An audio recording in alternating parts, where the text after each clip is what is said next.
योजनाबद्ध तरीके से विकास हो, आदिवासी क्षेत्र का भी, आदिवासियों का भी। ये हमारा संकल्प है और इसीलिए हमने 9 अगस्त को विश्व आदिवासी दिवस पर छुट्टी की घोषणा करी है। दूसरा जो आप देख रहे हो कि जो अब बीजेपी के विधायक बाड़ेबंदी में जा रहे हैं, तो इनकी पोल खुल गई है। आप सोच सकते हो कि सरकार में तो हम लोग हैं, हॉर्स ट्रेडिंग हो रही थी, इसलिए हम लोगों ने आप देखा किस प्रकार विधायकों को हमें एक साथ रुकना पड़ा। पर बीजेपी के विधायकों को किस बात की चिंता है, वो लोग बाड़ेबंदी कर रहे हैं 3-4 जगह पर, वो भी चुन चुन करके। उनमें इतनी बड़ी फूट पड़ गई दिखती है मुझे। कैलाश मेघवाल ने पहले स्टेटमेंट दिया था, इस प्रकार की परंपरा अच्छी नहीं है। राजस्थान में ऐसी परंपरा कभी रही नहीं है और सबको मालूम है कि मैं बार बार कहता हूँ कि 2-3 बार पहले अटेम्प्ट हुए थे भैरव सिंह शेखावत साहब के वक्त में, तब मैंने विरोध किया था। प्रदेश कांग्रेस कमेटी अध्यक्ष की हैसियत से, केंद्रीय मंत्री था मैं, चाहे नरसिम्हा राव जी थे प्राइम मिनिस्टर, तब भी विरोध किया। बलिराम भगत जी थे राजस्थान के अंदर राज्यपाल, मैं उनसे आगे मिला। ये परंपराएं राजस्थान में नहीं होनी चाहिए, सरकार टॉपलिंग करने की।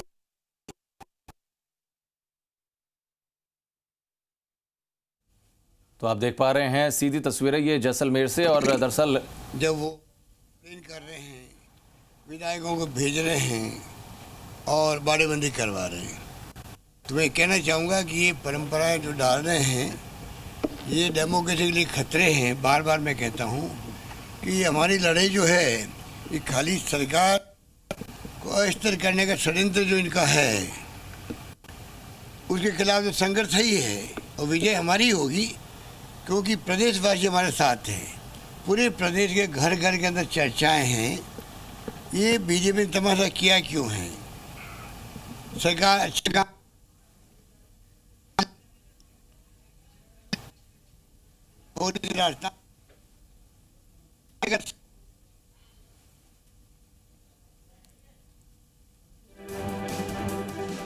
तो राजस्थान में सरकार गिराने की कोई ऐसी परंपरा नहीं, लेकिन बीजेपी में फूट पड़ चुकी है। जो हम पर आरोप लगा रहे थे, अब वो अपने बाड़ेबंदी में गए हैं। हॉर्स ट्रेडिंग का लगातार जिक्र करते रहे। ये तमाम बातें मुख्यमंत्री अशोक गहलोत ने कही हैं। अभी कितनी रुचि होगी आप सोच सकते हो। दुर्भाग्य है देश का कि ऐसे लोग सत्ता में बैठे। मैंने प्रधानमंत्री से बात करी खुद ने। अमित शाह जी का मालूम है कि उसका रवैया क्या रहता है, टारगेट गिराने के सरकार का। धर्मेंद्र प्रधान जी हो, पीयूष गोयल जी हो, और भी कई नेता हैं, बार बार क्या नाम लें उनका, तमाम मिलकर षड्यंत्र कर रहे हैं। जिस प्रकार से देश का दुर्भाग्य है कि ऐसे लोग सत्ता में बैठे हुए हैं, जो लोग जिस रूप में डेमोक्रेसी को कमज़ोर कर रहे हैं, 70 साल में बचा के रखा है। सरकार आई भी है, गई भी है। इंदिरा गांधी जैसी महान नेता चुनाव हार गई थी, पुनः जनता ने उनको सत्ता सौंप दी 2.5 साल के अंदर। राजीव गांधी शहीद हो गए। वाजपेयी जी के वक्त में देखा आपने, वो खुद बार बार कहते थे डेमोक्रेसी हमारे लिए सर्वोपरि सर्वोत्तम होना चाहिए, डेमोक्रेसी रक्षा होनी चाहिए। आज जिस प्रकार का हमला हो रहा है, जब सरकारें कांग्रेस की वहाँ पर एक के बाद एक 7-8 राज्यों में हो चुका है। अरुणाचल प्रदेश में हमारे लगभग 45 थे विधायक, 40 को तोड़ लिया गया। मणिपुर में क्या तमाशा हुआ, गोवा में क्या हुआ, उत्तराखंड में क्या घटनाएं हुई थी, सबको मालूम है।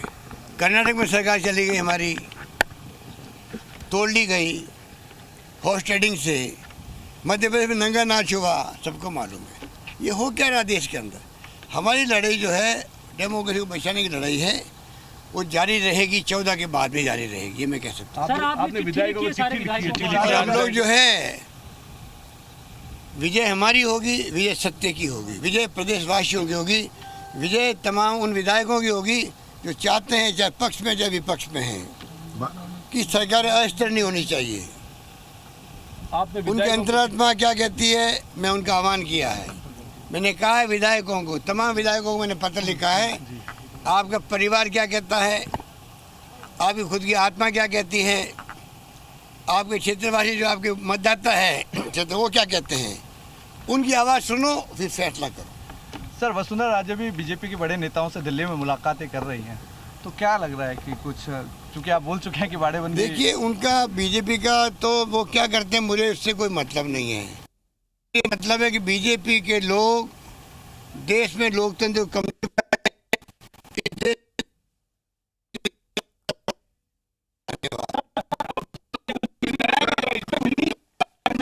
कुछ लोग आना चाह रहे हैं, कुछ लोग आना चाह रहे हैं, तो 14 तारीख आप देखेंगे 19 विधायक हैं, जिस रूप में खबरें आ रही है वो चिंताजनक खबरें हैं, जिसमें क्या बाड़ेबंदी करी गई, उनकी बाड़ेबंदी की गई है, वाउचर लगा करके 200 लोग खड़े हैं वहाँ पर, मिलने दिया नहीं जा रहा किसी को भी, उनके परिवार के लोग जाते हैं।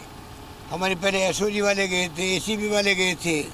कानून अपना काम करता है, कम से कम उनसे बातचीत तो करें। वो लोग गए थे, खाली बातचीत करने गए थे। एसओजी को नोटिस दिए गए थे, वो बातचीत के लिए दिए गए थे, तो ऐसा फैलाया गया जैसे कि राजद्रोह का मुकदमा दर्ज हो गया हो नेताओं पर। अरे भाई, मुझे भी नोटिस मिला, सबको मिले थे कि भाई ये जो मामला चल रहा है उसमें आपका कहना क्या है।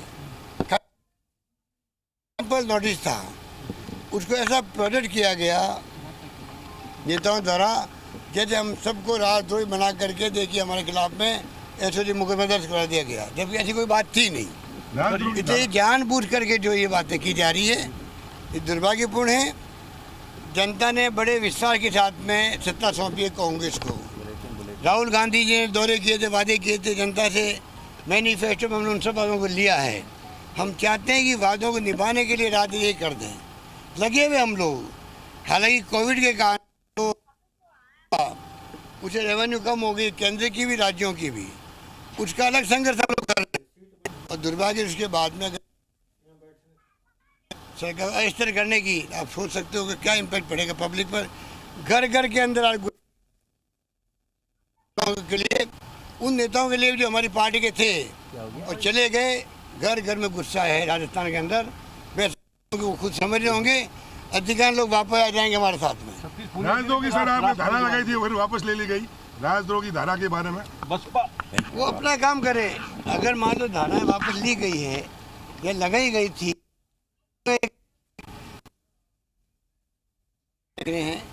मुकदमा दर्द हुआ किस रूप में होगा, पी हुई है कि मुकदमा दर्द हुआ, ये एसओजी वाले बताएंगे आपको, एसीबी वाले बताएंगे। कानून अपना काम करता है, हम कोई इंटरवेंशन नहीं करते। विधायकों के टेलीफोन टैप हो रहे हैं, अब इससे घटिया खबर क्या हो सकती है। और बड़े बड़े मीडिया के लोगों ने भी नेशनल चैनल खूब चलाया उसको। का चाहे एमएलए हो चाहे एमपी हो, किसी का भी कोई टेलीफोन टैप करने का कर भी नहीं सकती, ना करना चाहिए। हमारा खुद का कमिटमेंट है, कभी नहीं करना चाहिए, तो हमारी गवर्नमेंट कैसे कर सकती है। ऐसा मीडिया में, सोशल मीडिया में चलाया गया जैसे कि पता नहीं हमारे खुद के विधायकों को विश्वास नहीं हो। ये जो षड्यंत्र के पार्ट है, षड्यंत्र के पार्ट में जो जो लोग शामिल हैं, चाहे कुछ मीडिया के साथी हो, चाहे ऐसे लोगों के दोस्त हो जो कि षड्यंत्र कर रहे हैं, ये सब मिल करके जनता को गुमराह करने का काम कर रहे हैं। बसपा के बारे में बोलना, बसपा कोई कंपनी काम करी मानसरोवर के अंदर, कंपनी रिपोर्ट दे रही है सरकार को, और विधायकों के टेलीफोन टैप हो रहे हैं। बताइए आप, ना कोई कंपनी है, ना हमें कोई जानकारी है, फिर भी ऐसी खबरें चल पड़ती मीडिया के अंदर, सोशल मीडिया के अंदर। ये दुर्भाग्यपूर्ण बात। सर, 11 और 14 तारीख सरकार के लिए महत्वपूर्ण है। 11 तारीख के क्योंकि कोर्ट का डिसीजन आने वाला है, और 14 विजय तारीख हमारी होगी, अंतिम विजय सरकार की होगी। सरकार पूरे 5 साल निकालेगी, जम के सेवा करेगी। जनता अपेक्षा करती है, आशा करती है, उसको मैं पूरा करूंगा। सर, अंतिम सवाल, सर एक सवाल है, sir Nirmal Kumar, sir BJP के जो निर्मल कुमावत है, उन्होंने कहा कि सरकार जो है हमारे बीजेपी विधायकों से संपर्क कर रही है। सर चलो, हो गया। धन्यवाद साहब, धन्यवाद। तो मुख्यमंत्री अशोक गहलोत को आप सुन पा रहे थे, और बीजेपी के नेता कैसे लोकतंत्र को कमजोर कर रहे हैं, कैसे शीर्ष नेता लगातार हॉर्स ट्रेडिंग को बढ़ावा दे रहे हैं, सरकारों को गिराने की साजिश की जा रही है, षड्यंत्र किया जा रहा है। ये तमाम बातें मुख्यमंत्री की तरफ से कही गई हैं और कई बड़े चेहरों का नाम भी लिया, खासकर उनका जो केंद्र में मंत्री हैं। कहीं ना कहीं जिस तरह से ये पूरा घटनाक्रम सियासी रूप से सूबे के भीतर चल रहा है, कई एक किस्म के पॉइंट हैं जिसको लेकर यहां पर मुख्यमंत्री बहुत सारी बातें कहते हुए नजर आए हैं।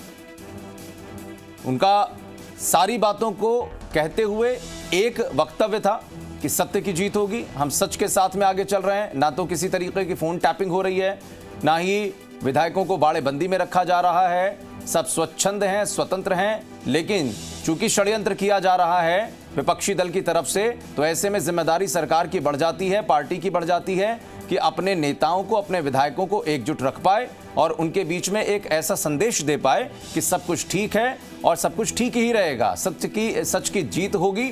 और अगर नौबत फ्लोर टेस्ट की आती है तो उसमें भी कहीं ना कहीं सब कुछ बेहतर रहेगा सरकार के लिए।